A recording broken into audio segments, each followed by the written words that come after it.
V rámci nášho nového projektu Východné Mokrance by sme vám radi predstavili ulicu s názvom Alejová. Tento názov úzko súvisí s výsadbou 20 javorov na ľavej strane a 8 líp na pravej strane, ktoré spoločne vytvoria krásnu stromovú alej. Na ľavej strane Alejovej ulice sa nachádza 20 radových rodinných domov Bravo. Tieto domy sú dostupné v dvoch variantoch. Variant A zahŕňa väčšie štvorizbové radové domy a variant B ponúka menšie trojizbové radové domy. Každý z týchto domov má svoju vlastnú záhradu za domom alebo aj vedľa neho.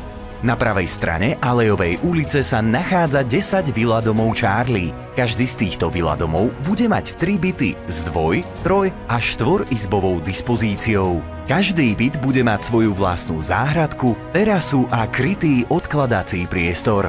Odpadové hospodárstvo pre byty bude umiestnené v uzatvárateľných kójach. Každý dom a byt na Alejovej ulici má 2 vlastné parkovacie státia. Na konci ulice postavíme detské ihrisko. Alejová ulica bude súkromná. Viac informácií nájdete na webovej stránke východnemokrantce.sk.